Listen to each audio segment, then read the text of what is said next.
बोरामणी नाका येथे डंपर आणि दुचाकीचा भीषण अपघात झाल्याची माहिती समोर येत आहे। मिळालेल्या माहितीनुसार दुचाकी क्रमांक MH13BW7425 आणि डंपर क्रमांक MH25F1111 या दोन्ही वाहनांचा भीषण अपघात झाला। या अपघातात दुचाकीवरील भारत अशोक वीरस्वामी व 71 राहणार जुना घरकुल सोलापूर हे गंभीर जखमी झाले। जखमी अवस्थेत त्यांना उपचारासाठी सोलापुरातील शासकीय रुग्णालय अर्थात सिव्हिल हॉस्पिटल या ठिकाणी दाखल करण्यात आले असून त्यांच्यावर उपचार सुरू आहेत। काही दिवसांपूर्वीच गुरुनानक चौक येथे जड वाहतुकीमुळे एका 7 वर्षीय चिमुकलीचा जीव गेला होता। या जड वाहतुकीवर आता प्रशासन काय कारवाई करणार किंवा जड वाहतुकीमुळे होणारे अपघात कशामुळे टाळता येतील याकडे प्रशासन आता उपाययोजना करणार का याकडे सर्व सोलापूरकरांचे लक्ष लागले आहे।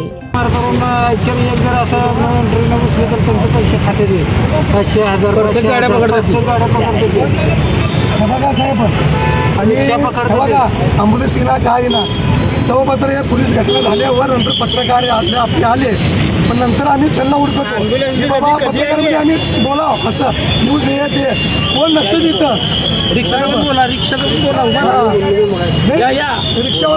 मदत करतात तिथं, आपले रिक्षा स्टॉपवाले आहे तिथं पूर्ण का झालं गेलं पहिलं धाव घेतात रिक्षा स्टॉप आपल्या पूर्ण गल्लीतल्या बोरामी नाका हे बोरामी नाक्यातले पूर्ण मदत करतात धावे पहिलं कधी मी साहेब मदत करतो साहेब, फक्त एवढं की साहेब जरा लक्ष द्यावं त्या वाहतूक झाड बंद करावं आम्हाला हेच अपेक्षा आहे।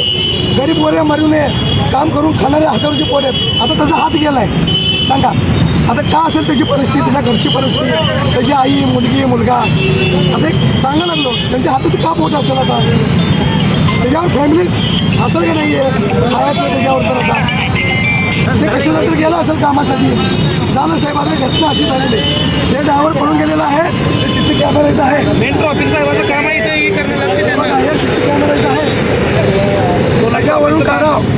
इथं ट्रॉफिक नव्हते, पूर्ण पब्लिक होऊन त्याला रिक्षामध्ये घालून दवाखान्याला पोच केलेले आहेत।